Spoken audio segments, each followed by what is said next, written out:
Good morning, Dog Nation. I am Brandon Adams, and this is DawgNation Daily, the daily podcast for Georgia Bulldogs fans, presented today by Breda Pest Management.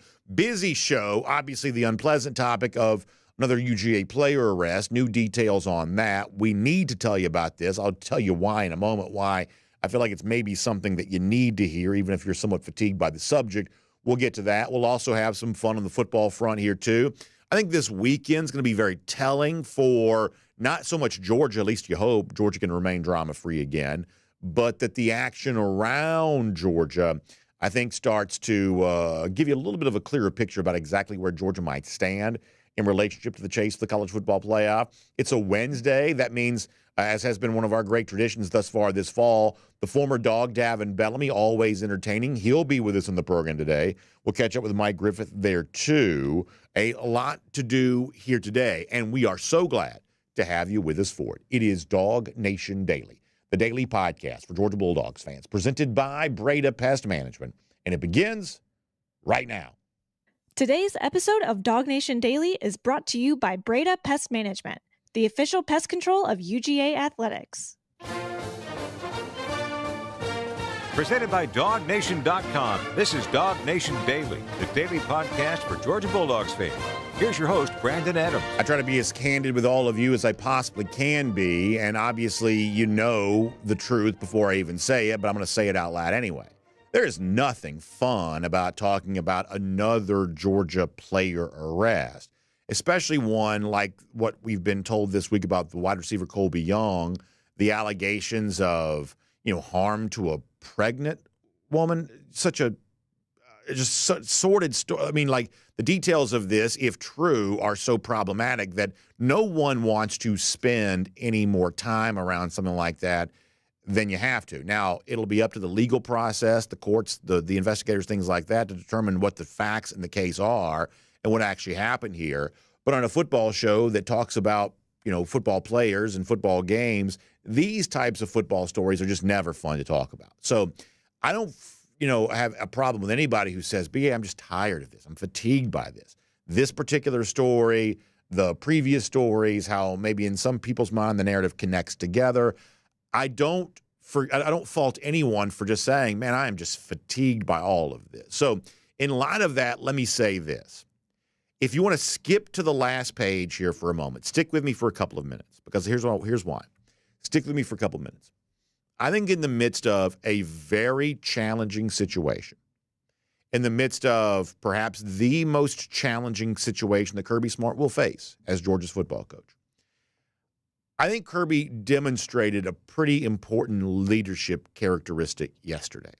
Now, that characteristic alone is not enough to get him through how to solve this problem. It's not.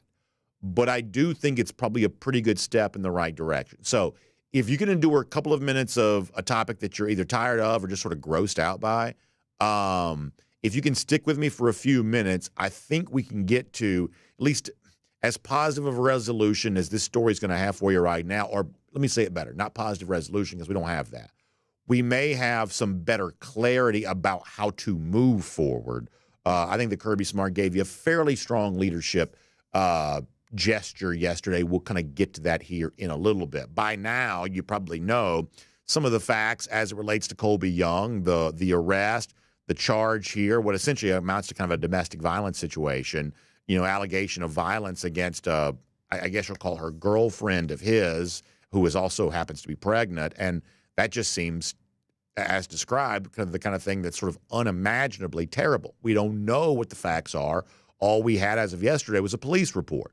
We now have a statement from Young's attorney, and we're very, very clear about our belief that Young deserves and is granted, based on our legal system, every right to defend himself, to face his accuser, to face these charges, to offer his defense for these charges. And, for the most part, we're going to withhold any judgment on this situation until the legal process fully plays itself out here. And in light of that, ESPN.com published this statement yesterday from Kim Stevens, who is the attorney for Colbie Young. The statement reads this way: Colbie Young was arrested last night. This obviously came out yesterday, after he asked his ex-girlfriend to leave his apartment. This is Kim Stevens, happens to be a former Georgia player, but also an attorney in the Athens area, now representing Colbie Young. Stevens says he did not make physical contact with her in any way that could be considered a crime. I expect Mr. Young to be fully exonerated once our investigation is complete and the truth revealed. So strong statement from Stevens, the attorney for Young, in contrast to the police report and the allegation against Young found there in that. We don't know what the facts are in this particular situation. We're going to let it play out. Obviously, both sides are going to have their story here, and the police, the criminal justice system, going to have its responsibility to sort of sort through all of this. And also, some of this kind of falls into the lap of Kirby Smart, the Georgia coach, too, about what do you do with Colbie Young while all of this is ongoing. If he's guilty of this, it becomes more straightforward. If it's something other than that, well, things get kind of complicated for Kirby, you would imagine, on the heels of a lot of other pretty complicated situations.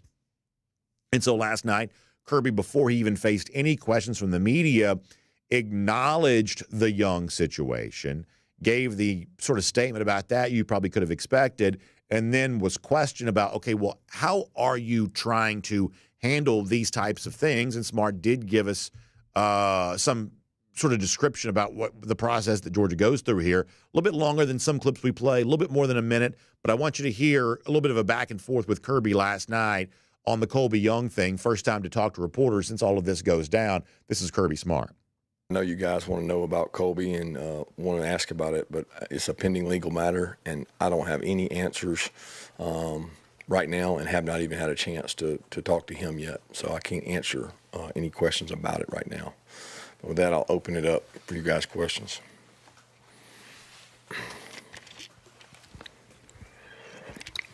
Coach, it's not a question specifically about Colbie. I was wondering, because you have said before some of the driving incidents you have, the kids had bringing speakers, that kind of thing, to, kind of help them through that for situations like what he's dealing with. You have the same thing for that too. Yeah, I mean, we educate, we bring in speakers. It's one of probably the most critical things we do. And, I mean, over the history of 9 years being here, it's probably the most spoke-on thing we have. We have people come over and speak from EOO on campus every year. And Dries does a great job of finding speakers, but then we bring in outside speakers. I mean, we call NFL teams, and Miss Mack from Atlanta does a great job. She comes over and shares with our student athletes and talks to them, and even does some role play of putting guys into situations. And, I'll be honest with you, in my years of coaching, it's probably been the hardest thing to deal with when you deal with players and some of the decisions. And I don't mean this in Colbie's, because I don't know the details of that. I don't know everything involved in that, but it's a very sensitive matter and tough thing to deal with, and it's unfortunate. This is one of those things, I kind of alluded to this yesterday. I feel so handcuffed because my viewpoint on almost anything in life is just so old-fashioned, so out of, I guess, step with like the current of culture, where my advice to the guys and the gals in a situation like this is, be careful about who you get in a relationship with, and realize the jeopardy you put yourself in if you get into a relationship with the wrong person. And that when you're young and good looking, relationships are always easy to get into, but no relationship's easy to get out of. And that, I mean, I just realized how old fashioned all of that is in light of what the actual facts, on the ground are for, most, college situations right now. So, I feel sort of handcuffed in talking about that because, my personal view on things like this is just really, really, really old-fashioned. Obviously, Kirby Smart has to sort of play the ball as it lies in the world the way that it is right now. But you hear him kind of describing there about, what you do and what you're trying to, the message you're trying to send, the way you're trying to teach. And obviously it is, whether Young is guilty of this charge or not, this is really complicated. And it's also kind of overlapping with other stories that are also like really complicated too. And it does create a significant challenge for Kirby because one way or another, something seems like it sort of needs to be different. This particular thing may not quite be, or maybe it is, and maybe it's straightforward but one way or another, if you've got this many situations where these kinds of conversations are taking place, something is not quite right. Something's not quite the way that it absolutely should be. And it does create a challenge for Kirby that may be the most significant he's going to face, as a Georgia coach. And he did talk about that a little bit yesterday there as well, that these types of things where there are no easy answers, in some respects, football is a lot more straightforward because you get immediate feedback on your choices, your strategic choices, your developmental tactics, things like that. You see what works in the actual sort of prime directive of a football coach because you either win games or you don't. That's immediate feedback that causes you to alter your, sort of, I guess, behavior other ways. But when it comes to the more of the soft skills about how you kind of train young men for life, you don't quite get immediate feedback for that. And one of the really hard things about life in general is that consequences don't come in equal proportion to behavior. Sometimes you think, man, I did a little thing wrong, and now I've got to live with this other thing for the rest of my life. And that's one of the things that makes teaching young people really hard, is that consequences for behavior isn't doled out in equal proportion. You do a little thing wrong, and you have a major thing to deal with because of that, or whatever else. That just makes that's just sort of the challenge of leadership sometimes. And obviously, Kirby Smart says, "Listen, I have absolutely committed myself to this endeavor. I knew what I was signing up for. And as Kirby Smart said, I remind myself of that every single day." Once again, Kirby Smart from last night. Yeah, it's not envious, but I think I spoke 2 years ago about the cost of leadership, and I read that each day I come into work, and it's right behind my desk, and I never forget what somebody sent me, and it just hits me on days like that. I mean, I didn't find out on this one until I got up in the morning, so it was one of those 7 a.m. deals, but I've had the ones that hit in the middle of the night, and that's when you have 130 17 to 23-year-olds, that's, you're going to have issues. It's not going to be perfect. And I certainly recognize we got to do a better job. But it's hard. It's hard on our staff because we got really good kids. We got really good people, man. And our kids go out there today and they have one of the best practices we've had all year on a Tuesday. And they're out there competing, working. And, you just want them to make better decisions as men off the field. And, I take a lot of responsibility in that, and it's tough. But that's the cost of leadership. Like, you're going to be judged by the people you lead, and you got to stand up, face it, and do right by the kids and keep trying to find a better way. I mean, we're constantly trying to find a better way to make a difference, and that's in everything we do in our organization. That's evaluation of the kids. That's in the football side of it, the becoming a man, the graduation. It's all wrapped into one, and we got to keep working on that. So I told you before, I know you're tired of this. It's a fatiguing topic. The details are they're just hard to sit with, right? I mean, it's like nobody wants to have that conversation. I completely get it. We're a football show. This is so far out of bounds for what we would typically discuss. And I sort of get the idea that people just don't really want to. But I promised you that if you'd stick with me for a couple of minutes, I'd try to give you something that I don't think you're going to get anywhere else. And I'd try to give you at least maybe a hopeful tone for how you move forward after another one of these arrest conversations that no Georgia fan, kind of wants to have here. And let me walk you through this just briefly, because let me tell you a thought that I had in private yesterday. A thought that I had in private was, and I would never do a topic around this, it's just one of those things that just kind of popped into my head. There's a lot of things that pop into my head I sort of decided to leave on the cutting room floor. But one of the things that popped in my head was, you know who looks pretty smart today? This is me yesterday, I'm thinking this. You know who looks pretty smart today? Dabo Swinney. Dabo Swinney looks pretty smart. Because Dabo takes heat in every corner of, you don't take transfers. You're not with the modern times. You're living in the past. You're pretending the world is different than it actually is. You don't take transfers. And Dabo, if he wanted to yesterday, could have said, hey, I may not take transfers, but I'm also not dealing with some of the headaches that transfer players have seemingly, allegedly brought to Georgia. And I was thinking about that. And the reason why I was thinking about that probably is because doesn't that sort of feel like an easy answer? You could blame this and the other thing from the offseason and one of the other arrests. You just blame it all on transfers. Transfer culture, man. Short-term propositional players, transactional relationship, bring in the transfer players, and this is what you have. You have a transient culture, and that creates all kinds of problems. And the knee-jerk reaction is to maybe, fair or not, by the way, because your private thoughts don't don't sort for fairness. Your private thoughts are just what they are. Fair or not, that's sort of the first place you go, which is, boy, it seems like a lot of these transfer players have had some issues here. What if there were no transfers? Would a lot of these issues just go away? A guy like Dabo Swinney says, hey, how do you like me now? That's kind of the first thought that you have. But let me tell you what I noticed about Kirby yesterday. And this is not a happy ending. It doesn't make anything that allegedly has happened go away. But when Kirby Smart talks about, hey, I embrace the cost of leadership, this is perhaps an example of what that means for him going forward. Because yesterday, when Kirby Smart had a chance to blame all of this on transfers, when he had a chance to say, yeah, man, the way in which we're forced to put a roster together in 2024 doesn't give me quite as much of an opportunity to sort of vet who it is that I'm bringing in, and maybe I made a bad choice. Maybe I brought in a bad apple because I'm forced to kind of make decisions quicker, and therefore maybe I don't make the same decision I'd make if it was a more, kind of a long-term thought process.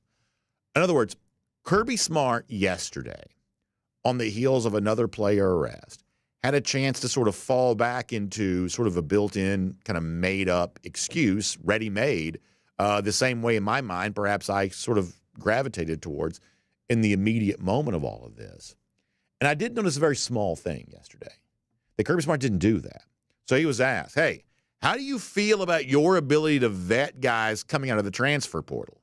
Every chance to say, yep, that's it, transfer portal. Not my fault, it's transfer portal's fault. He had every chance to do that yesterday, and he didn't do it. Take a listen to this and see if you noticed that. You could probably say that, but when we go to take somebody out of the transfer portal, I can't say I've known them as long as I've known a recruit, right? I've recruited the kid since his junior year, senior year, but then all of a sudden in recruiting, we'll take a kid the last month that we think is a good player, and we do a background check, we check on him, do everything. The portal, most of the time for us, you're relying on better information because you're calling the school he was at. So like all of us know somebody, right? So we call somebody at School X, and we say, hey, what's the, and most of the time they give you the forthright truth, hey, didn't go to class, or he was this, or he was that. Oh, he's a great kid, he just didn't fit here. And people call us about our guys, and I'm very honest about that. So I actually feel more comfortable over a portal kid because I'm getting real-time information. He's lived outside of his home and been on his own for maybe a year, maybe 2 years, maybe 3 years, maybe 4 years.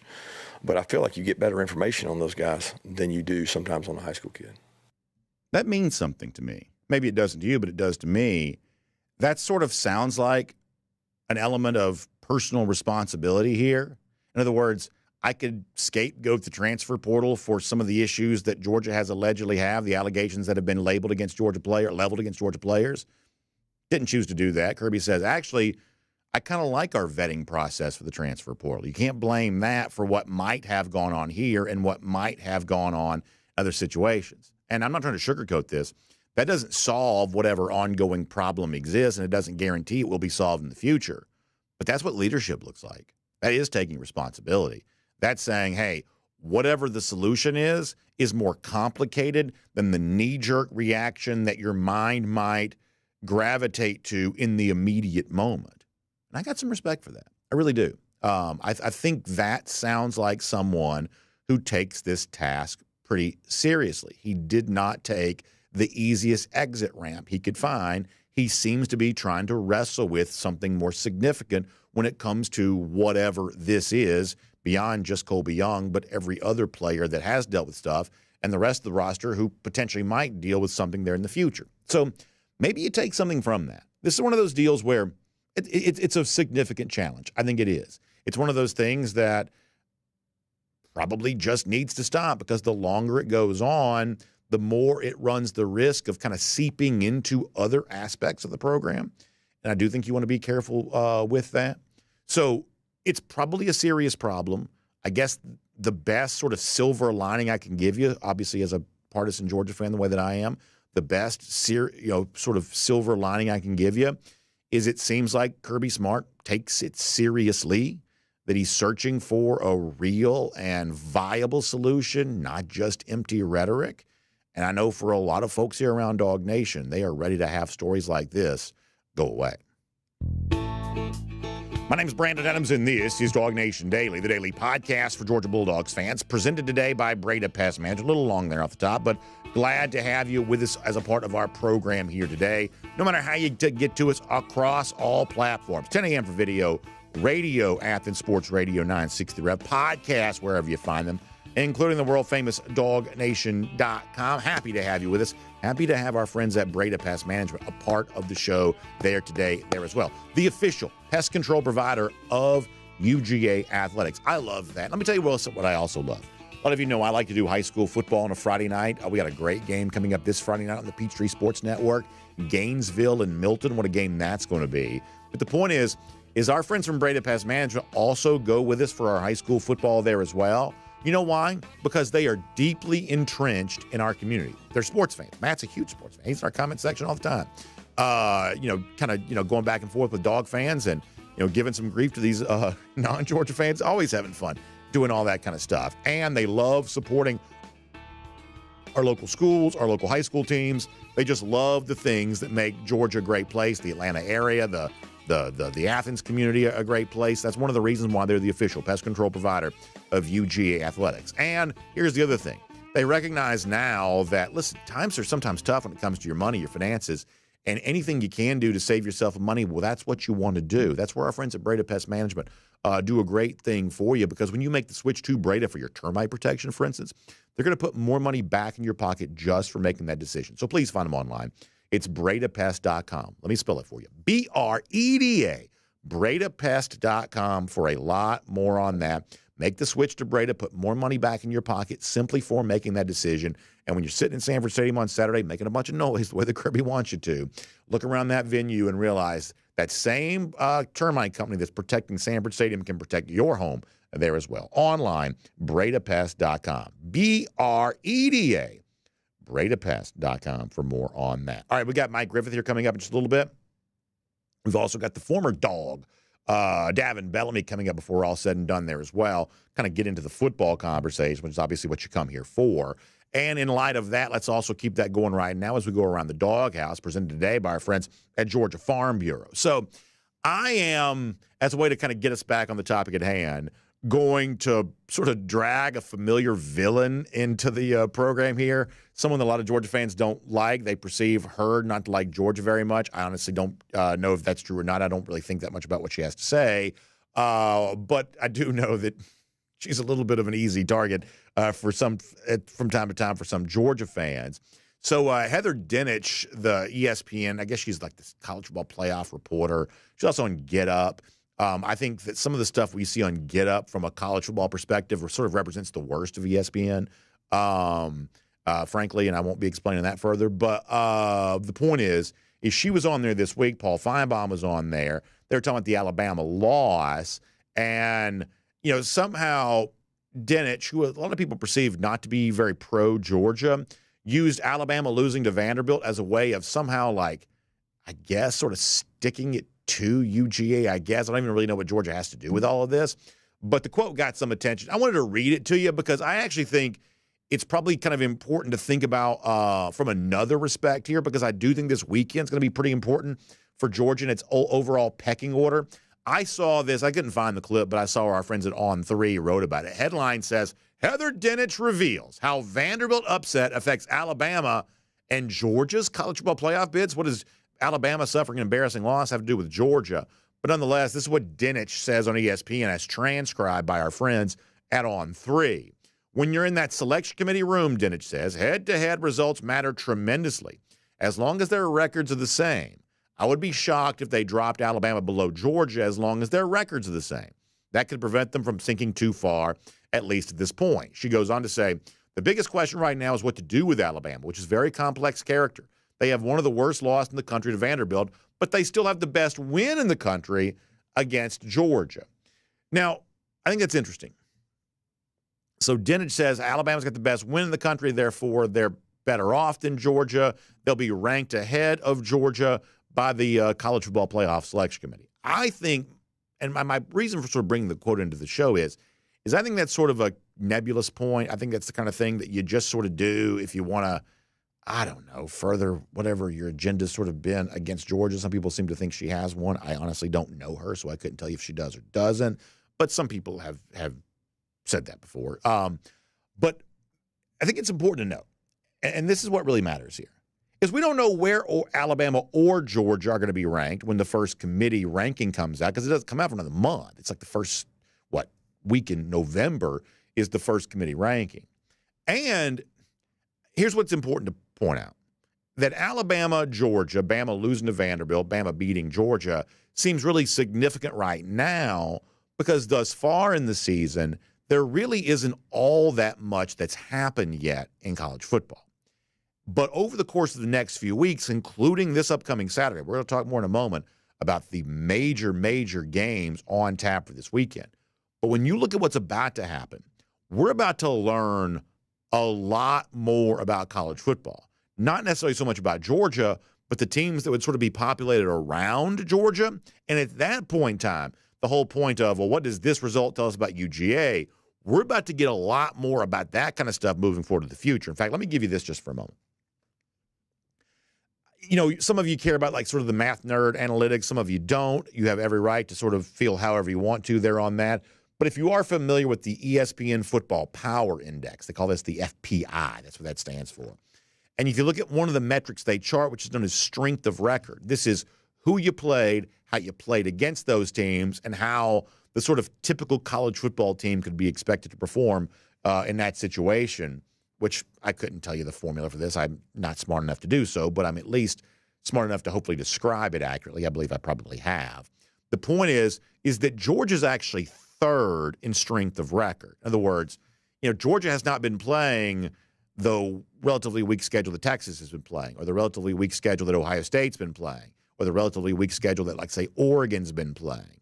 Georgia's been playing SEC game on the road at Kentucky. That's a team that beat Ole Miss. Top 10 ranked Clemson. They beat them 34-3. Their one loss was on the road at Alabama. That's the kind of game that almost no one in the country's played thus far to this point. By comparison, Bama, who we mentioned a moment ago, their strength of record right now just 12th. Tennessee's strength of record right now just 19th.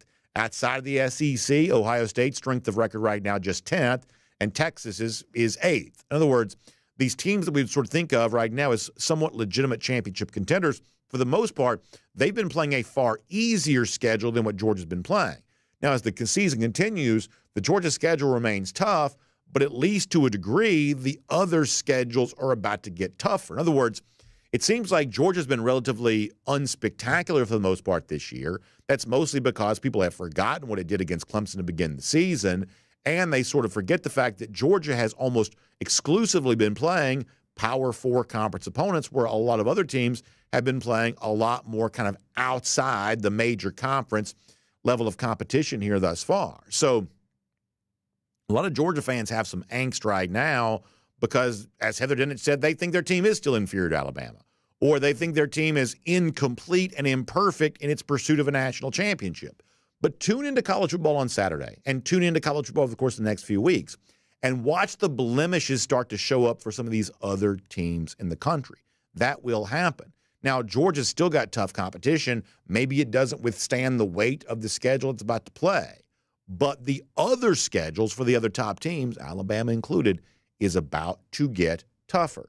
And all of a sudden, when we start making more of an apples-to-apples comparison, how Georgia playing tough teams look compared to other so-called contenders playing their toughest games, all of a sudden at that point in time, Georgia fans might actually feel a little bit better about what their team's capable of doing. And that is Around the Doghouse, presented today by our friends at Georgia Farm Bureau. Now, listen, our state has been through a lot. Folks down in the south part of the state, the east part of the state, a lot of them are dealing with a pretty significant cleanup here right now. And it's one of those deals where you don't really think about your home insurance until you need your home insurance, and I hope you never do. I mean, obviously, for the most part, you kind of live your life and, you don't even consider what's happening with your home insurance. But if you're hit by a terrible storm or one of these unforeseen situations, getting kind of back up on your feet again, all of a sudden now you better believe you're thinking about your insurance and you're on the phone and you're talking to the people on the other side of that. And what you want is you want those people to be friendly. And you want those people to know what it feels like to be a Georgian going through whatever Georgia's going through in a situation like what we've obviously dealt with over the course of the last couple of weeks and what we might be dealing with in the future. Obviously, people paying attention to what's about to happen down in the state of Florida. You want people who just sort of get you. That's what our friends at Georgia Farm Bureau are all about. You've heard me say this a million times before. They're always the home team. That means they're living their lives. They're going to work every day in communities just like yours all across our great state here, and they're ready to respond in your time of need because, after all, that's what insurance is for. And they know how tough it is on you if you're without power, or if your home's been damaged, or, take it away from that situation. Just talk about a car wreck, right? I mean, that's how you get to work every day. That's how you get your kids to sports practice every day. That's how you kind of maintain your livelihood. And you want that protected well, too. And Georgia Farm Bureau wants to offer you that protection there as well. They've served our agricultural community in the state for a long time. They want to offer that same level of service to you there as well, whether you're a farmer or not. So give them a call, 877-404-1050. That's 877-404-1050. You can also find them online, gfbinsurance.com. Once again, that's gfbinsurance.com. Georgia Farm Bureau is always the home team. All right, busy show for us. As I said before, running a little bit late today, and I apologize for that. We got Davin Bellamy here coming up in a little bit. I told you before, major weekend coming up. We'll preview some of those games. But for now, a lot going on with Georgia football. Let's cover it all. Mike Griffith here today, DawgNation Daily, presented by Breda Pest Management. From Athens and across the SEC or wherever the recruiting trail may lead, here's a DawgNation.com insider. A lot going on with Georgia football. Mike Griffith there as a part of all of that coverage for us at DawgNation.com. Mike will jump right into it. Mentioned this before. The Colbie Young thing is obviously a serious topic. It's also a tiresome topic for a lot of Georgia fans who've had to deal with probably more of this than they would like over the course of the last few months. So let me give you a piece on this, then we'll move on to some of the other stuff here. What do you think Georgia goes from here? Obviously, the circumstance around Young's situation are still unknown. We have a police report. We have a statement from Young's attorney. We won't be a judge or a jury on that here on this show one way or another. But in terms of Kirby Smart's job, as he deals with not fully known circumstances, how do you think Georgia handles this going forward? It's a tough one, BA. I mean, I don't know. I mean, there is due process and innocent till proven guilty or guilty till proven innocent. I don't know where you go. Do you suspend the guy in case he might be guilty? Do you let him play in case he might be innocent? I don't know, what's right and what's wrong. I don't know the circumstance of the case based on what I've heard, seen, he said, she said. I really don't know. And I don't know if this means that there's a bigger problem or a smaller problem. It's just kind of life. I know there's, headlines and accusations out there. And if the guy's exonerated, I hope those headlines are just as big. And if he's guilty, then, whatever charge. I don't know him. I've never spoken to him. He's never been made available to the media. I don't know this guy. Kirby Smart brings in 25, 30 guys a year into recruiting classes that he evaluates and gives his best judgment on, and whether or not they're capable and productive. And, do you trust Kirby's judgment? I don't think Kirby Smart would ever intentionally bring in anybody that he didn't think had good character. And again, I'm not passing judgment. So, to me, this is, life. And I don't know, how far into sports it should intersect. It's just one of those things. I mean, unfortunate, whether it did or didn't, I don't know. It's a lot of I don't know for me, BA, because I think it's a tough public circumstance. Yeah, no doubt about that. On a, I guess, more interesting and more, in bounds topic for our show, I said this a moment ago that if you look at what Georgia's done thus far this season, they have lost a game, but they've also played almost exclusively Power 4 opponents thus far this year. Blowout win against a highly ranked Clemson team, road game at Kentucky. That's a team that's beaten Ole Miss. They did lose to Alabama, but that's one of the toughest, road environments you can put yourself in. By comparison, we don't know a lot about Texas yet. We don't know a lot about Ohio State yet. We don't know a lot about these other teams who have not really entered into what I would think of as the real portion of their schedule. But we're about to learn some of that kind of thing. How do you think the perception we have of where Georgia fits into the race for the college football playoff and the eventual national championship, how do you think that's about to be altered now that we're about to start seeing some of these other teams play major steps up in competition? Well, I heard you around the doghouse, and it is really interesting. I do know Heather Dinich really well, and I can tell you she doesn't have an issue with Georgia. But what I can also tell you is that the College Football Playoff Committee does put heavy value on head-to-head. Now, we could play transitive properties and say, well, Alabama's got a worse loss. Well, Alabama has a better win. As things stand, and I can share a little bit of data, but the complete AJC Power Poll is embargoed till Thursday. But we have a panel of 9 people from around the league that vote every week, 1 through 16 on the SEC. And as of now, 3 of those 9 people have Alabama ahead of Georgia, which means 6 of 9 have Georgia ahead of Alabama head-to-head.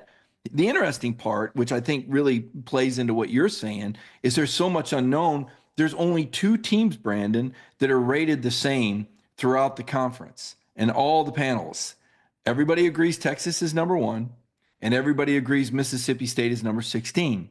And if we dig a little bit deeper, and I think more fetching for Georgia fans, when Mississippi State played at Texas, a week and a half ago, with a first-time freshman starting quarterback, that game was 7-6 until there was 30 seconds left in the first half in Austin. That game was 14-6 until the final play of the third quarter.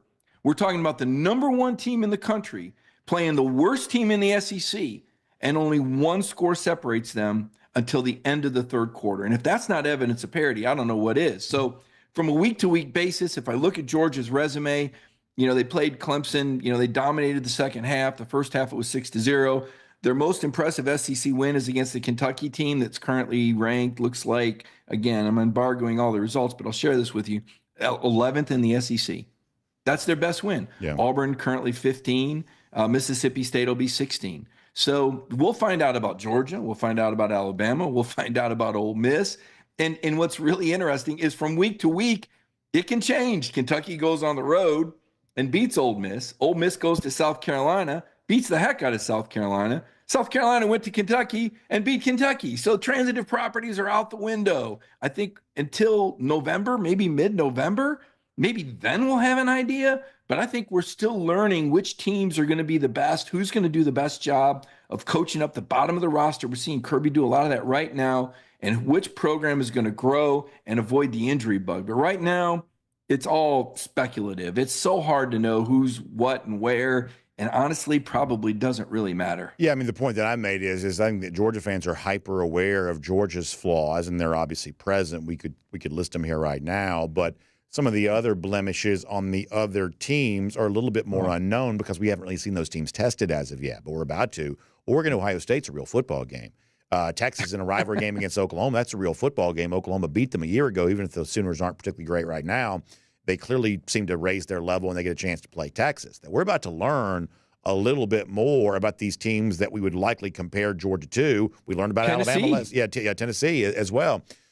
So we're about to see some of the flaws that exist for other teams, and I believe that the overall, takeaway from all that's going to be, no one's perfect. It's just simply a battle of imperfect teams to see who can be the best. Yeah, well, who survives? The survival of who can survive the SEC schedule? Who can get to December with only 2 losses from the SEC? And then does that 3-loss team get in ahead of that 2-loss team from the Big Ten? I mean, to me, Brandon, I feel like it's pretty safe to say that the SEC will get 4 teams in. I feel that strongly. I think it's safe to say the Big Ten will get 3 teams in. I think it's safe to say the ACC will get 2 teams in. Right? That's 9. So that leaves 3 spots. There's going to be a group of 5. That's 10. Does Notre Dame claim a spot? I don't know. That 1 loss to Northern Illinois, if the Irish finish with 1 loss, probably in. That's 11. So where does that other bid come? Well, I guess the Big 12 champion has to get in too, right? So to me, there's your field right there. That's how it looks sitting here today. Now, maybe 5 SEC teams get in, or maybe the cannibalism continues and somehow only 3 SEC teams get in. I can't imagine more than 2 teams from the ACC. And frankly, I can't imagine that there's more than 3 teams from the Big Ten, to be completely honest. So by default, I feel like if Georgia can finish with 2 losses, I think it's a sure thing. And I even feel like with 3 losses, depending on who those 3 losses are to, and I don't even know why I'm talking about 3 Georgia losses. They may not lose another game. But worst case scenario, depending on who they're to, between Ole Miss, Tennessee, and and Texas, right? If the Dogs were to lose 2 of those 3 in their 3 losses, or Alabama and 2 of those, I still think they would get in because I think they're one of the 12 best teams. On the other hand, they may just win out. They may win the SEC. They may get the bye. They may be the number one ranked team at the end of the season. But I think your point is crystal clear that we really don't know a lot about these other. And Texas has played one SEC game so far against the worst team in the league at home. And yet, BA, they're the only undefeated team in the league. And we're only 1 week into October. That's how much parity is right now. All right, real quick final question, Mike, and I always appreciate your time. How do you think fans will respond Saturday when it comes to an atmosphere standpoint? Obviously been challenged this week pretty heavily by Kirby Smart. What kind of response do you believe that Georgia fans will have on Saturday? Well, I think they'll be loud. And I think, once I started to really investigate Mississippi State, it's like, oh my gosh, here's a true freshman quarterback who's making only his second start in a potential hurry-up environment. No wonder Kirby's trying to get the fans fired up. He wants them to affect this freshman QB. Obviously, Texas didn't do a very good job affecting him. The kid did not turn the ball over all day. Now, he got sacked 6 times, but no turnovers for Mississippi State, and they controlled the clock like 35 minutes. So I'm getting in Kirby's head now. Why all of a sudden would he want to kind of prompt his fans or encourage his fans? And I didn't feel like it was criticism. I really felt like he was trying to let the fan base know, hey, I need you. This team needs you. Georgia's not what they've been. He said that. Nobody is, for that matter, with the portal. But I think with a true freshman quarterback making his second career start, he's hoping Sanford shows up in force and disrupts Mississippi State and stops them from doing what they're going to try to do with this freshman quarterback. So I think very strategic of Kirby because he knows these Dog fans will respond. And if you don't believe me, ask Sam Pittman, because the last time Kirby called the Dogs, Arkansas couldn't hear themselves, and before they knew it, it was 21-0 in the first quarter. Mike, great stuff. Thanks for being here. We'll look forward to seeing you, obviously, throughout the week on DawgNation.com. Invite folks to check out your show On the Beat with Cody Chaffins every Monday. You always have a great time. Thanks for being here today. We'll look forward to talking to you soon. Appreciate it, Brandon. Let's take a look around the rest of the league. This is SEC Through. Great guest for us. Continue here in a moment. The former Dawg Davin Bellamy going to be with us. Looking forward to that. But prior to that, how about we get ready to go cruise around the SEC, courtesy of Royal Caribbean. Mike and I were talking about some of the other big games we're about to see. We'll preview some of those here coming up in just a little bit. Also want to preview our Dog Nation cruise coming up in April. It's one of the things, man, I just hear about as positive a level of feedback as almost anything. People who come on and have a great time.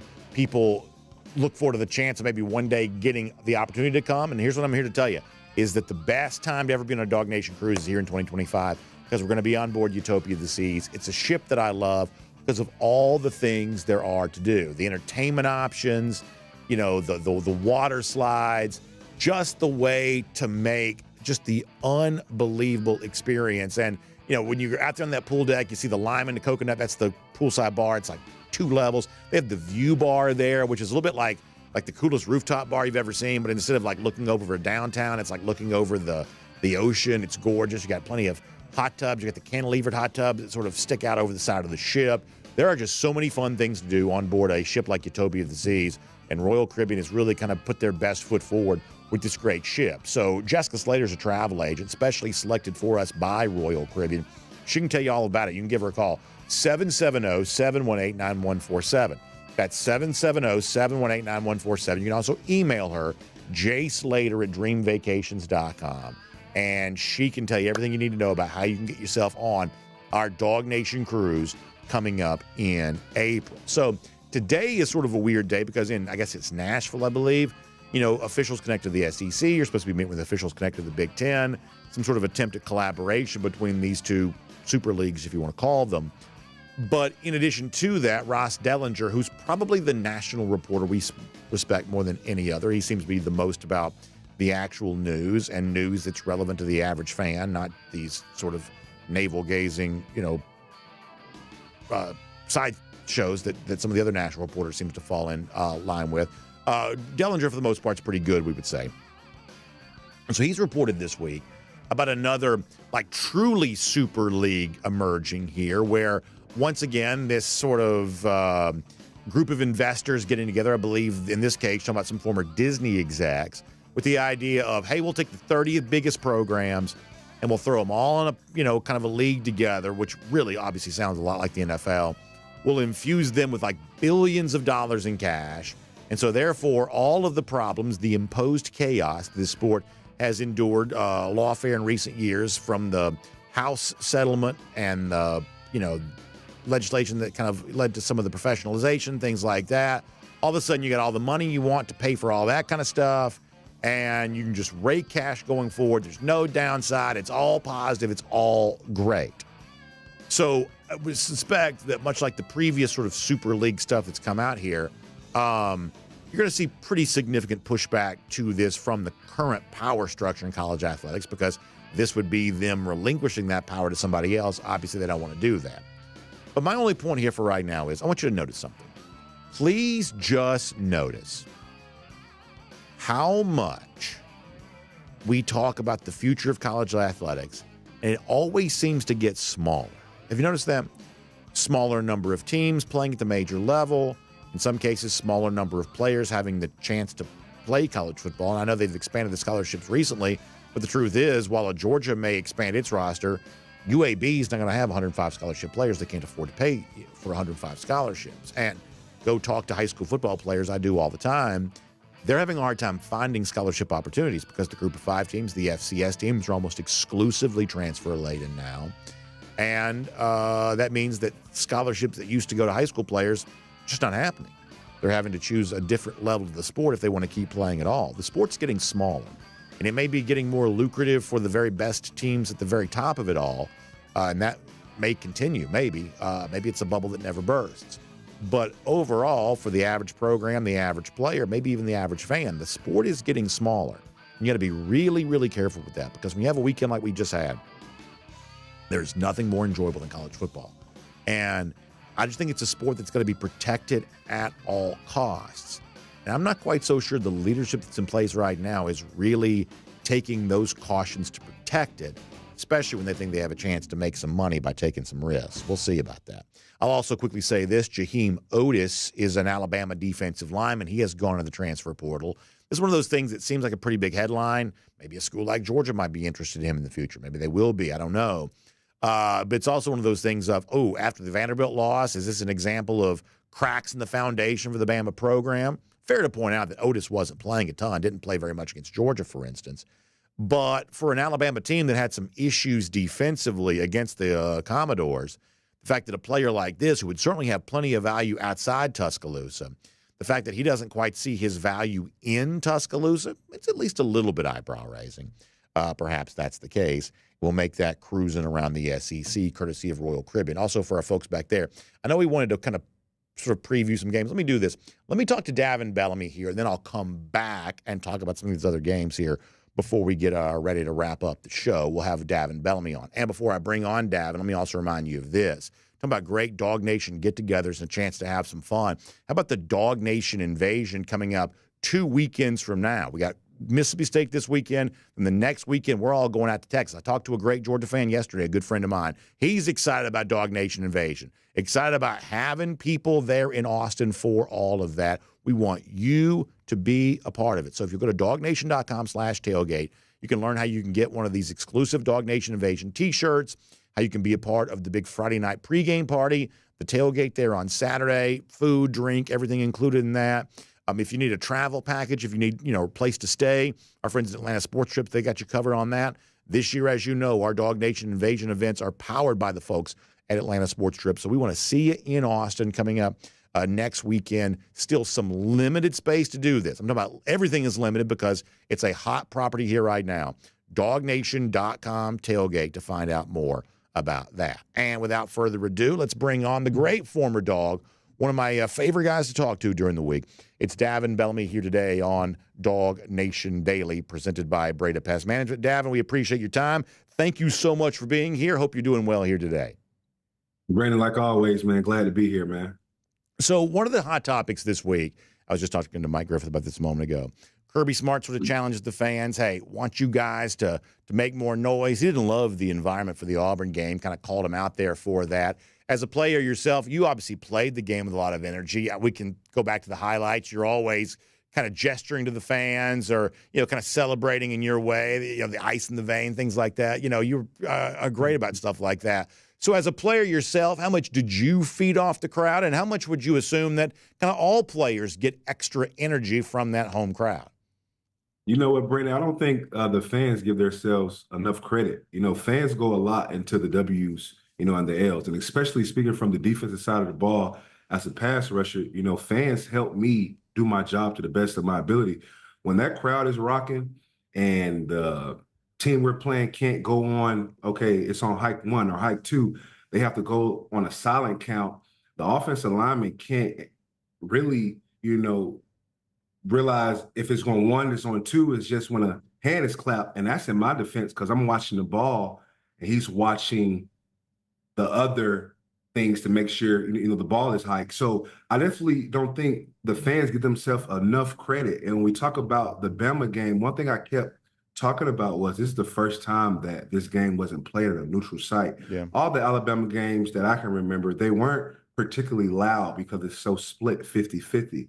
But when you look at, when the Dawgs went to Bama, man, they were rocking. So you ask yourself, okay, is something wrong with the Dawgs for a slow start? No. I mean, we've played Bama all the time. It's just been a neutral site. Well, now one team has the home field advantage. And I think that example right there shows how much, fans have to do with the wins and the losses. Yeah. And listen, I'm not a former player, so I can't speak to that, but I have been fortunate enough to see a few games from down on the sideline. And, man, I wish every fan could have that experience because, Davin, you know this because you're out there a part of it. Or maybe you don't fully appreciate this because you're so worried about doing your job. But as somebody who's just sort of standing there watching, if you're on the field to do so, when the crowd really gets into it, you can feel the ground shake underneath you. It's almost like so much intensity of feeling that it's almost like more than you can stand. Like there's just so much energy pointed in one direction when everybody gets so loud. And I get chills thinking about it because it's just so amazing. I wish every fan could kind of stand down there and feel that ground when all that noise is just sort of like coming straight forward. It's just such a great feeling. One of the things I love about the college environment is the stadiums just get so loud and so much fun, and I know that must just feel so intense when you realize they're all cheering for you to make a play at that moment. Right. And what people don't understand, I don't want to get into the science of it, but energy is real. Yes. So you got 98,000 to 100,000 people focusing their energy on you succeeding or causing as much disruption to the opposing team as possible, and that's real. And I know for a fact when I first got to Georgia and I was sitting behind Leonard Floyd and Jordan Jenkins, and I used to watch them make plays, and I used to watch how the crowd just went crazy. What made me want to make plays, and this may sound so funny, it wasn't about going to the NFL what made me make plays was when I used to watch how the crowd reacted to sacks and tackle for losses, especially on the opening drive. Oh, yeah. And that used to just be like, you know what? I want them to do that for me. And that's what I don't think fans understand. Than just being on the, other side of it. Like I always bring up the Auburn game, which is one of the loudest buildings I ever played in when we went in there and lost. That crowd noise and how much they were rocking and they were swag surfing. Yeah. And the defense was dancing after every sack. And it's so demoralizing as the opposing team to watch literally this energy be put into the other team and they get a boost while all that is directed to make you not play good. And that's part of the reason why we got our butts blown off that game is because the crowd noise. So I think sometimes when you win so much, you kind of, it's kind of like taking that significant other, for granted of, what all they do, in the house. So, but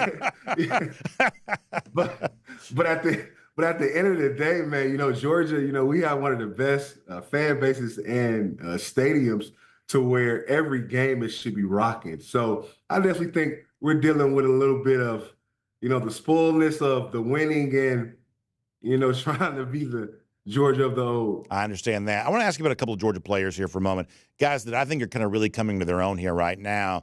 Starting on the offensive side of the ball, I thought Saturday was a really good day for Trevor Eiienne, and I think that's good for Georgia overall because You need every playmaker you can find right now. And I'm not quite so sure there's a player more poised to be a really significant explosive threat for Georgia than Eiienne is here right now. What did you think about him on Saturday? Had a couple of touchdowns, and also his kind of, I guess, outlook moving forward for the rest of the year.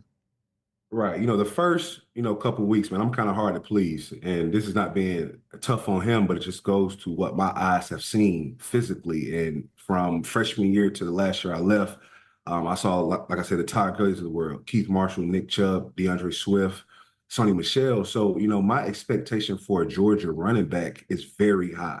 It's very high. I think last week we finally saw what he can bring to the table. He's a elusive guy, but he can also run between the tackles and catch the ball out of the backfield.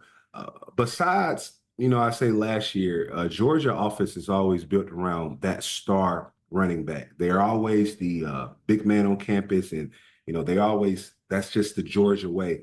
Last year, we had Brock Bowers, and that took a lot of load off, the running game. But, that's not the Georgia formula. The Georgia formula is to have a star running back there that we feed off of. And I think last week we started to see that a little bit more of kind of what we expected, him to be. And I just think he's starting to round up around the right time. It's week 5, week 6.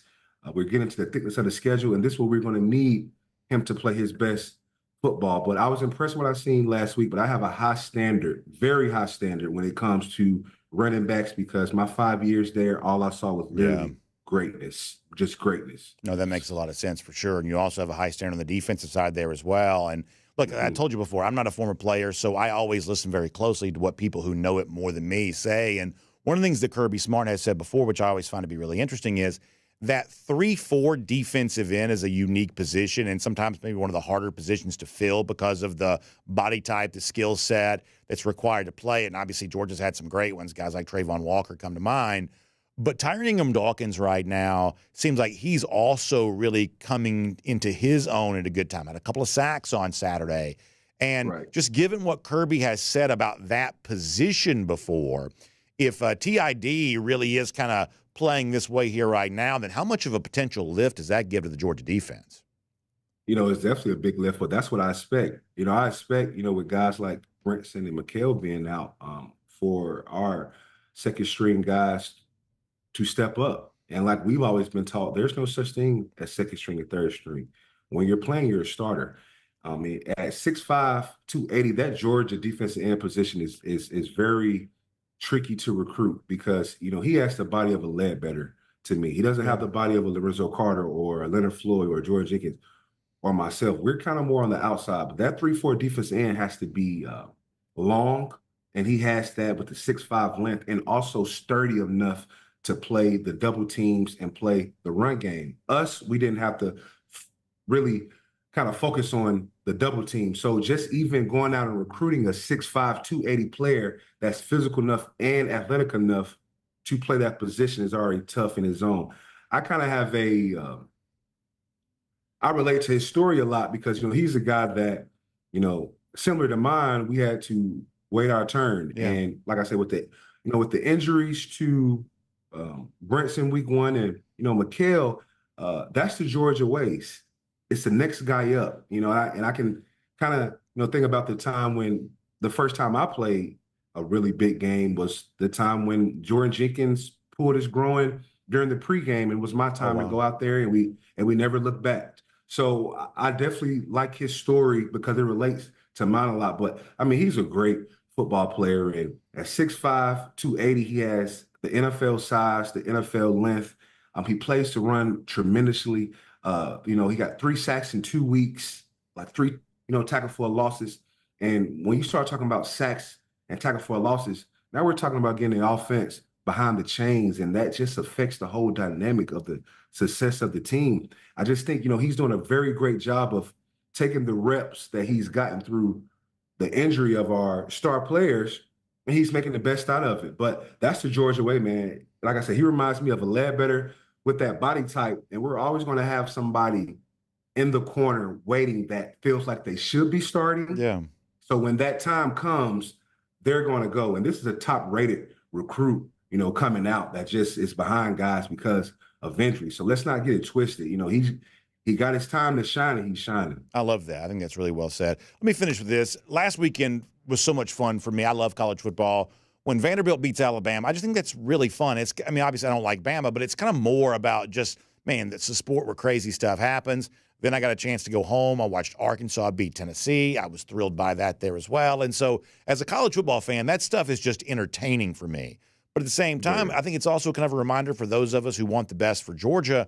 Davin, it looks like this is going to be a pretty crazy season, and maybe you got to be on guard for sort of anything happening. I mean, what do you think those losses, the upsets I just described, what do you think that says about kind of where Georgia's place in all of this is going to be moving forward through the rest of the year? Brandon, we talked about this week one when a lot of fans were thinking, could Georgia run the table? And that wasn't me doubting Georgia, just me understanding the rigorous schedule of the SEC when I was playing. Yeah. And now it's times 10. So kind of like we've been speaking about on all these weekly shows is, in my opinion, the team that responds to the loss the best way and fixes the mistakes will be the team that wins the SEC. Like I said last week, in my opinion, you're going to start to see, this is around the time where the SEC starts to beat up on itself. It's a lot of in-conference play. And any given Saturday, I can guarantee you, even if the spread doesn't say it on FanDuel or your sports betting books don't say it, any given Saturday in the SEC, any team can be beat. And I know that specifically even going into Vanderbilt, because Vanderbilt is it's just a sleeping giant that can attack you because you're going into a SEC stadium that's not built to the standard of 90,000 like a Georgia or 100,000 like Tennessee. It's a very small stadium. You're already thinking you're going in there and you're going to win. Usually those games are at 12 o'clock. They're early in the morning, so you're getting up early, and you don't have the crowd noise of 100,000 or 90,000 to get you going. So we always knew that Vanderbilt game, just how it was, where we're playing and at what time and how many people are in the stands, that's a trap game. And now we're just talking about all the other teams. In my opinion, the team who's going to win the SEC is who has the best coaching staff to, one, fix the mistakes that they made on Saturday the quickest, who has the best training room and luck of how many players can we get fresh by Saturday? Because in this league, we beat each other up and we weaken each other down. So this is kind of what, I expected, just a tough SEC schedule. And it's not about who's going to run a table, but I think the real question is who's going to bounce back the fastest. And in my opinion, Georgia for the last 3 years have went the distance, played important football, and showed that they have the mental championship stability to withstand losses, withstand some injuries, and still prevail. So that's why I'm thinking, which team in the SEC will be the most resilient? Because you definitely will lose, this year, for sure. I think that's awesome, Davin. I think that's a great analysis. We always love having a part of the program. We'll see you coming up on game day. Obviously, you'll be hanging out with Kaylee for the pregame show. I'll see you for the DawgNation postgame show. You said before, listen, you have a high standard. That means your evaluation of these games is always going to be really strong. And obviously for Georgia, looking to try to get another SEC win on Saturday against Mississippi State. We'll look forward to talking to you then, and thank you for being here today on DawgNation Daily, presented by Breda Pest Management. Always, Brandon, man. Thank you. Go Dogs. Go Dogs, indeed. Good stuff there from Davin Bellamy on all of that. I told you we'd preview some of these top games. I want to do that here for a moment. A lot going on today with the stuff with Georgia, the good, the bad, everything in between, but also a really, really big weekend coming up in college football. And for many of you, that also means a chance to enjoy some Finnish long drink, right? You kind of get out there.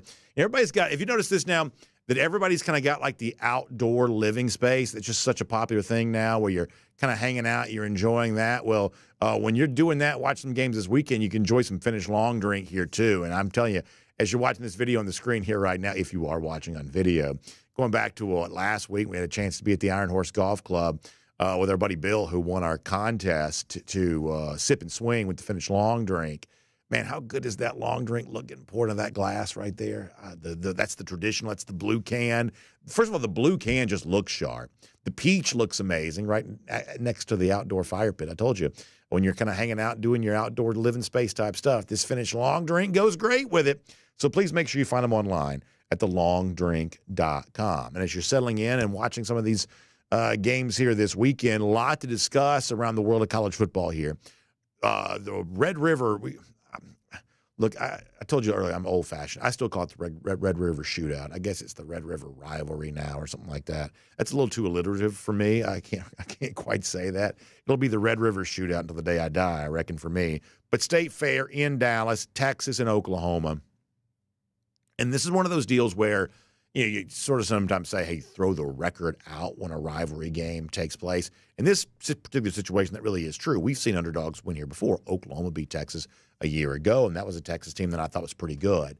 Maybe there is just a slight advantage here for Georgia if it can handle business against Mississippi State.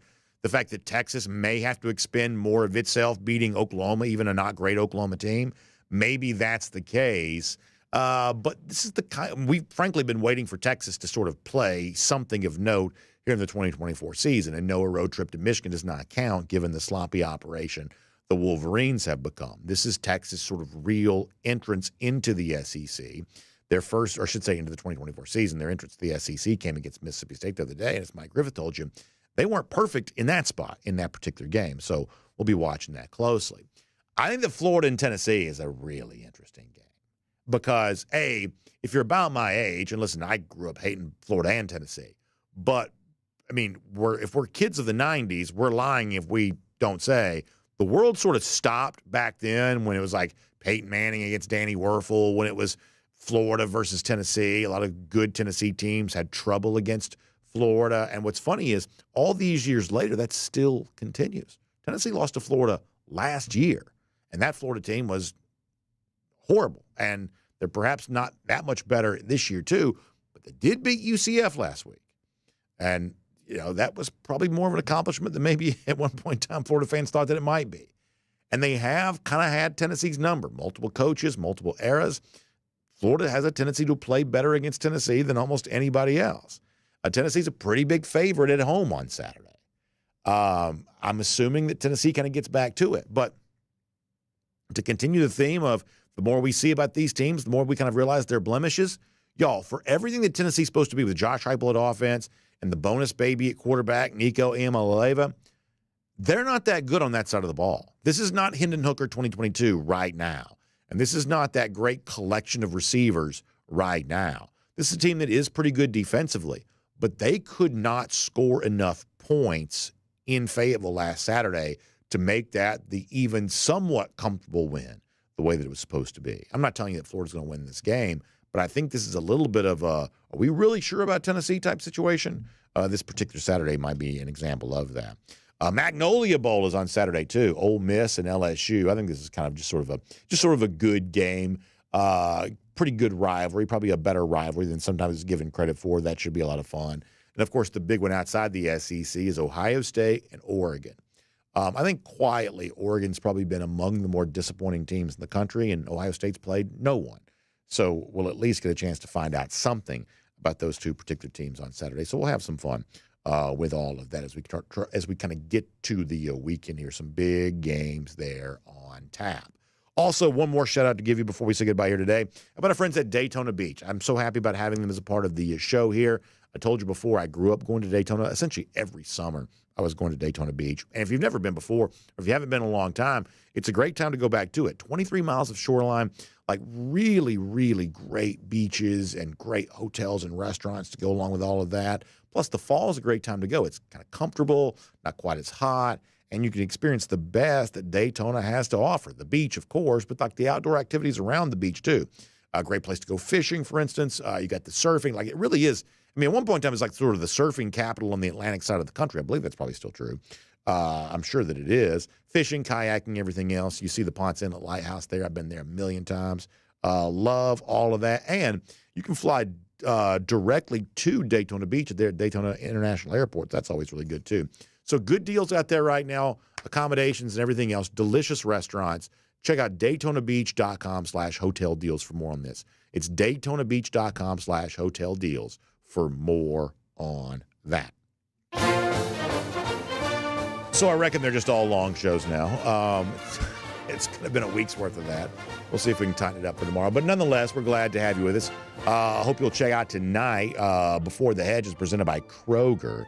A really good recruiting program coming up tonight. Kaylee Manziel, Jeff Sintel, they've got you on all of that, including C.J. Wiley visited Georgia on Saturday. What does that mean? I'm sure they'll be talking about that a lot tonight on Before the Edge is presented by Kroger Recruiting Talk here on the DawgNation video channels with Jeff and Kaylee. How about a golden shoe for today?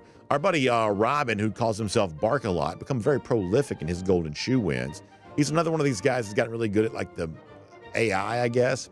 So you got the cartoon here where Uga, the hairy dog, sitting on the throne talking to Bully. That's the Mississippi State mascot. He says, little bro, you know we're the big dogs. We're going to eat. And he goes, yeah, but can I see your doghouse? So that's pretty funny stuff there. Obviously, the lesser Bulldogs coming into Athens there on Saturday. Robin does a good job with that. We'll give him a golden shoe. He also encourages Georgia fans. This is the real reason for the golden shoe. He says, be loud, be proud, be elite, be Georgia. That's his challenge, echoing that of Kirby Smart earlier this week. Robin, we're going to take your advice on that, and we're going to do that between the hedges there on Saturday. Great stuff. Lousy, stinking Gators. Who knows if they'll beat Tennessee on Saturday or not? We do know this. Their attempts at beating Georgia have been futile as of late. How about 1,432 days? That's how long it's been since Florida's beaten Georgia. That's our Gator Hater Updater. We'll see all of you back here tomorrow. DawgNation Daily, presented by Breda Pest Management. And on video, time now for the R.S. Andrews Cool Down. R.S. Andrews, the one you turn to for your air conditioning, heating, plumbing, electric needs. They show up on time. They do the work that's promised, the price is promised. You can trust them on all of that. All right, here on comments, let me go to DawgNation.com here for a minute. JP says that Florida's kind of righted the ship a little bit as of late. Yeah, I mean, the UCF win was, I think, a real accomplishment, although UCF had played very poorly the week prior to that against Colorado. But UCF's a real team. UCF was favored in the game. You have to take that somewhat seriously. And so I would say that Florida is kind of stabilized for right now. The really, really horrible play to begin the year, maybe they've stabilized a little bit. And I'm not kidding when I say this. They have had Tennessee's number. They absolutely have. Let's see what else.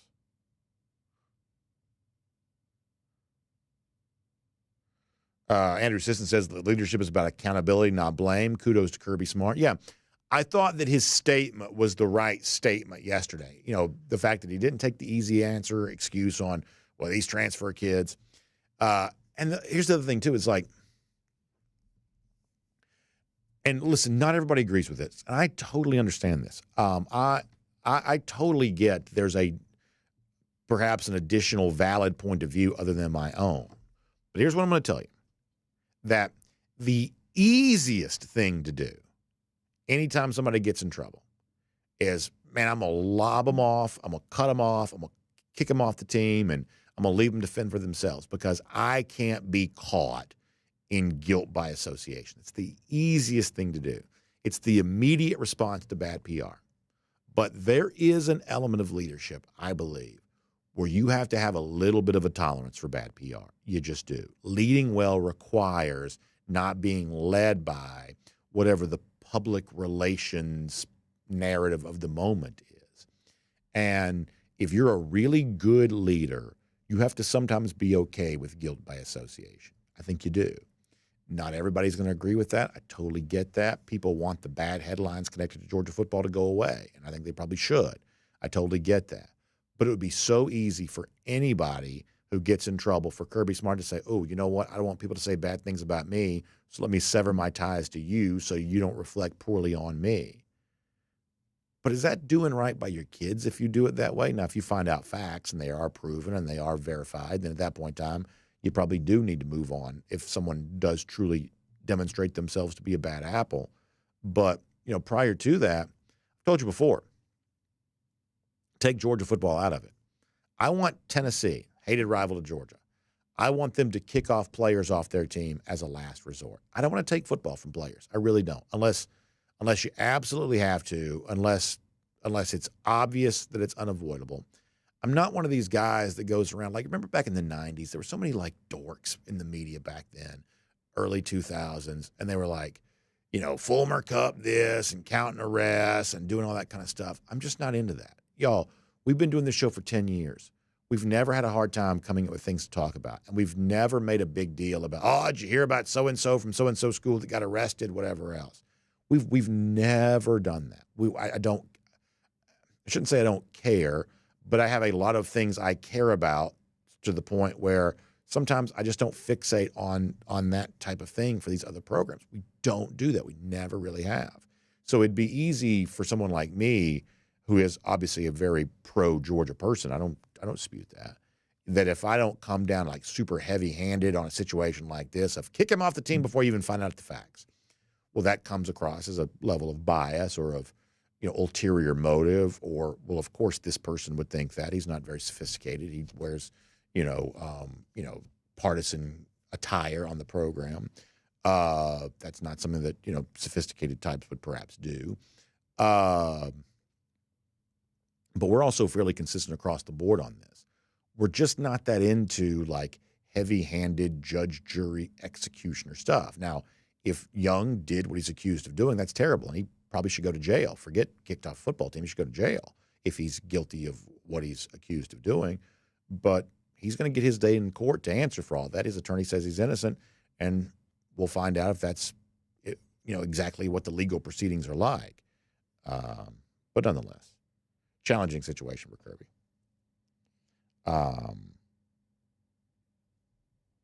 Scott Harris also going back to the Tennessee-Arkansas game on Saturday. The hit on the Arkansas quarterback, who is good, and we told you this before the season began. This is one of those we got right, that the guy they brought in for Boise, no fanfare whatsoever, no level of attention. I can't even remember his name now, but we had been tipped off that he was good, and he is. He's better than Nico on Saturday. And it certainly looked like Tennessee got away with, it's a 15-yard penalty, but still got away with like a serious cheap shot. Like, hit him at the knee. He's out of the game. Seems like, in that particular situation, it seems like 15 yards is not quite enough to account for the damage did to Arkansas. Like, you don't want stuff like that to be incentivized. I'm here to tell you right now.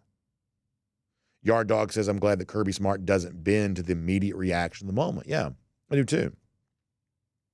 Because, listen, one way or another, parents, even in this day and age of like professionalization and NIL and blah, blah, blah, parents still entrust a program with their kid. And listen, I can promise you this. I get to know a good bit of the Georgia parents.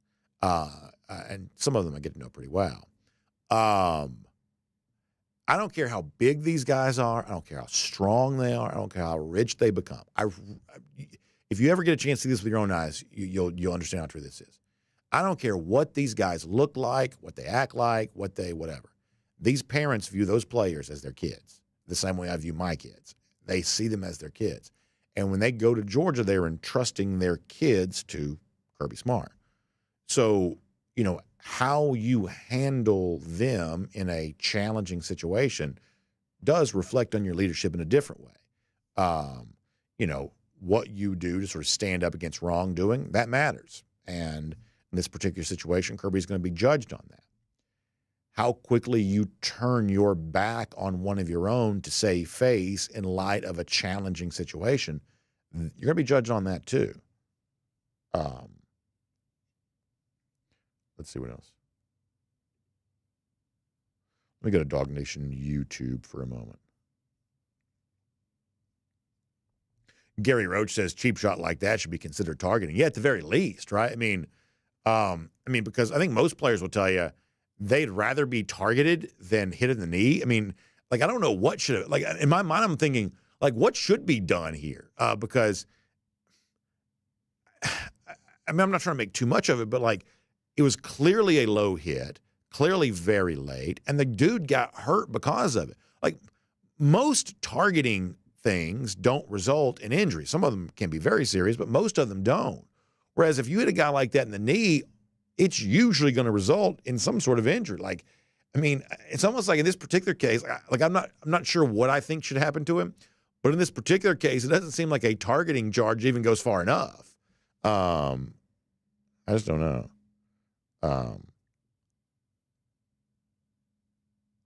RDB says it's worse than targeting. I sort of agree with this. Like I said, I'm not trying to be like a drama queen here, but what I saw Saturday is worse than targeting.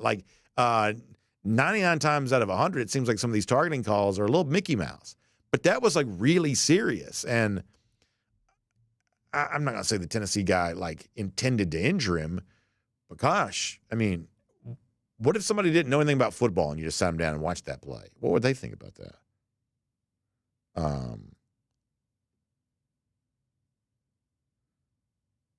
Taylor Russell on the subject of faking injuries. I know that Shane Beamer's talked a lot about this week. I don't know what you do about that, but I do agree this is a problem.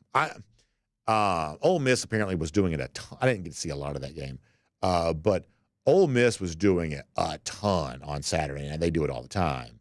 The faking injuries thing is really, really bad. Like, I dislike things in sports that make sports seem Mickey Mouse. And faking injuries is not, it's just not sharp. You know what I'm saying? It's like, I like to see uniforms that look good. I like to see teams that play. Like, I don't like to see sloppy sports. It's hard to watch sometimes. Faking injuries is like below the dignity of what major college football should be. It just is. And it's so annoying for TV. Oh my gosh, it's so annoying for TV. And maybe the only people to step in are the same people that sort of tell everybody what to do all the time. And maybe it's the TV people. And I don't quite know how you punish this, because like the thing that football is afraid of is like football has been led around by litigation. The NFL has completely given itself over to the fear of litigation, and now they kind of operate their league, with that in mind. College football is kind of impacted by some of this there too. So you would love to punish people who are faking an injury, but if you ever get too hard about it and then you end up getting caught up with a guy who's actually really hurt, and all of a sudden now it just comes into like a litigation type thing. So football is very afraid of injuries, very afraid of injuries. But the faking of the injuries is getting out of hand. And for those of you who are not aware, what happens is, and you see this, most of you know, if you want to slow down the offense, defensive player just kind of falls down, and all of a sudden that stops play. And a lot of times on video you see where a player may be a little nicked up and another teammate comes over and says, get down. And at that time the player's like, acts like he's been shot. It's just like, it's so bad, so bad. Let's go, Dogs. This is good. He says, I had a Bama fan tell me that fans of bad teams don't rush the field when they beat Georgia. And he says, I told him it's because the bad teams can't beat Georgia. Yeah, it's a really good point. We don't really know who would rush the field if they beat Georgia, because these teams don't beat Georgia. It's a very good point. Very good point for sure. All right, did this just come out? We have breaking news here. Let's see. Do we have something here? Oh, give me 1 second.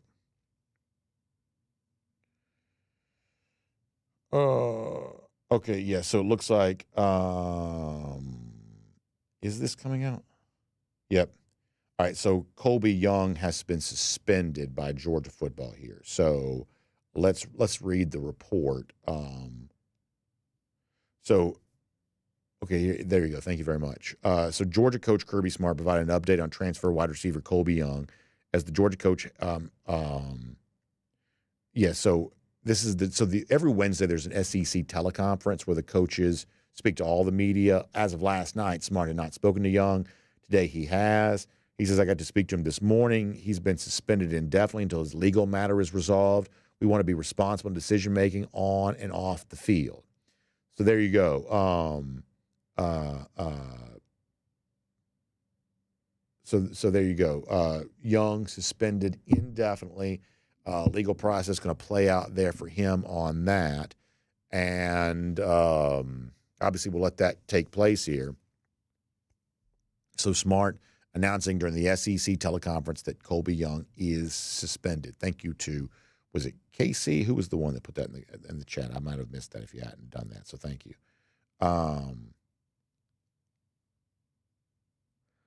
So there you go. Taylor Russell says it's a pretty big blow. Yeah, I mean, obviously, I think the main crux of this conversation is about something other than football, but, we're obviously a football show. We're not going to apologize for talking about the football aspect of anything. And clearly for a Georgia team that's trying to figure out what it has at wide receiver, to be down another receiver is pretty significant. It is. That's pretty significant. So Young is suspended, and obviously we'll see what happens after that. Unfortunately, sometimes the legal process doesn't play itself out very quickly. I have no idea if it will or if it won't in this particular situation. But one of the things I think we're always surprised about when it comes to like legal stuff in sports is how slow some of this occurs. You can think of examples perhaps where a lot of this stuff just sort of drags on forever. So I don't know if there will be a quick resolution to this, and obviously we have no way of knowing if the resolution will even be favorable for Young. It could be that it's not. Obviously, he has been, accused of a very serious thing here. So probably appropriate to put Colbie Young out of your mind for now if you're a Georgia fan when it comes to being on the field. To take it back to the topic at hand, Jay Shipe's very funny here. Says, I've heard from all these Gumps for the last decade about how easy the SEC East is. Then they turn around and lose to Vanderbilt. Very funny, Jay. That's actually a really good point. All right, it's almost time for us to go here. So let me do a couple of more. Yeah, KC, thanks for that. I appreciate that. Yeah, so when it comes to my phone during the show, sometimes I have to sort of keep it turned upside down. That way I don't get distracted by it. I'm ADD enough as it is. It's a miracle I even do the show, just given how my mind's like bouncing all over the walls at all times. Yeah, so David Gross says, how about an injured player who stops play must be out the remainder of that drive of possession? I mean, I'd be sort of in favor. I mean, you already have to leave the play for leave the game for one play. I'd be sort of in favor of them staying out longer. I think the enforcement of that becomes probably a little bit challenging for officials who have hard enough time enforcing the rules as they are. But yeah, I'd be sort of okay with that. Enrique Murillo says, regardless of the situation, I hate this for Colbie and the young woman involved. Yeah, I do too. And I don't think you have to know all of the facts of the situation to say, boy, the fact that it's gotten to this point is just terrible. Just terrible. And, you don't have to know all the facts. We're not passing judgment on anything here. But gosh, man, you can just hate the whole thing. It is absolutely possible just to sort of hate the whole thing. And I do just sort of hate the whole thing. And, sometimes I wish I had something more than, as I said during the show, sometimes I wish I had a little bit more than just sort of an old-fashioned kind of response to this because, my logic when it comes to correcting issues like this is sort of what your grandmother would have probably said. I just don't know. Georgia on Tap says in soccer, if you go out of the game, you have to sit out at least 2 minutes of game time. I mean, you may have to do something like that. Gary Roach checking out. Have a good day, too.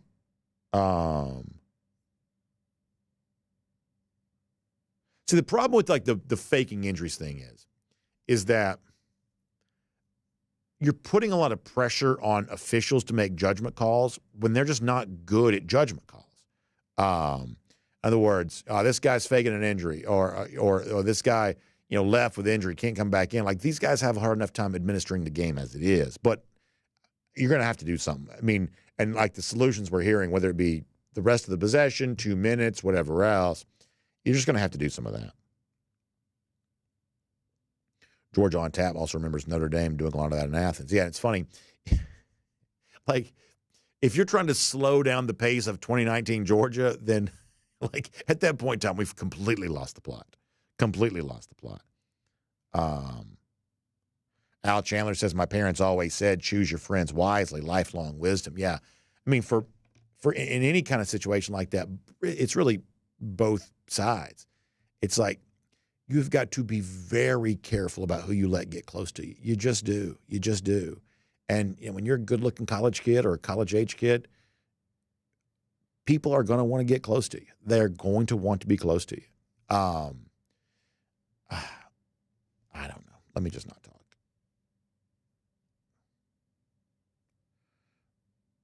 Let's see what else. William Smith talking about Anthony Evans. I mean, listen, a lot of people keep saying, hey, his moment's coming. Well, maybe his moment's now. Maybe that's the case.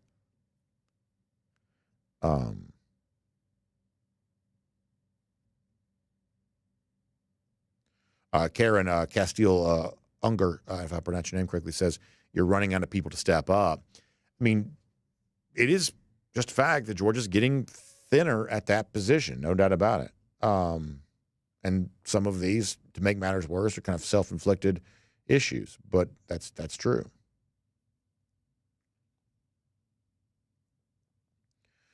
Keith Volt says, have a blessed day, everybody. Go Dogs, beat State. That's exactly right. By the way, I may show you all this. So somebody shared some highlights of the Georgia win against Mississippi State in 1997, and seeing these highlights made me remember that I was on TV during that game as a fan, just in the stands as a young kid. I would have been college age. I told you I didn't graduate from Georgia, but I used to go to Georgia games all the time, even back in my college age. I was on TV during that game. I may try to find this and see if I can bring it on here and let y'all see me at just a game as a kid. Just seeing this little video package just like made me remember, oh yeah, I was at that game. Georgia won 47-0. I think it's 47-0. 47-0. And I remember just being on being on TV or something. And so I think I can find me. I may try to bring that in. All right, we're going to go here for now. Susan Levy says the true sign of a leader is conflict resolution. When you run an organization, there will be good and bad. It's how you respond to keep things moving forward and addressing uncomfortable situations. Susan, I believe you're 100% right about that. I really do. Johnny Prescott wondering about making a guy like KJ Bolden a two-way player. I mean, listen, I'd love to see playmakers get a chance to get involved. I really would. Georgia's not usually in favor of that because I think they think playing defensive back is a full meal in itself, but I wouldn't be against it for sure. Randy Hall asked him at our high school game this week. Randy, we got one of our best of the year. Gainesville in a sort of a new look City Park, Bobby Gruen Field, hosting Milton. So C.J. Wiley was just in Athens on Saturday. Ethan Barbour is a Georgia commit. We got such a good one. Such a good one. Laura Rain says, I've told all of my kids, stay away from toxic relationships. Nothing good happens after midnight. Feel bad for these two young adults that obviously had a difficult situation. Yeah, I feel bad for everybody. I mean, I just feel bad about the whole thing. And yeah, convincing your kids to be careful about who they let get close to them. Because sometimes when someone gets close enough to you, you can't exit them from your life very easily after that. And you just got to be careful. You just got to be careful. All right, last comment back on YouTube here for a moment. Spencer Clark saying, how about, you got KJ Bolden who could play two ways. You got Malachi Starks who could play two ways. Spencer Clark is absolutely right about that. Malachi was a terrific offensive player in high school. Casey says Scovie White. Scovie's battled injury a little bit. He's also, I think, kind of learning his way around. Body type-wise, Sokovie's also not a perfect replacement for Colbie Young. Different body type, probably different position. But Sokovie's also a guy we've heard plenty of good things about. All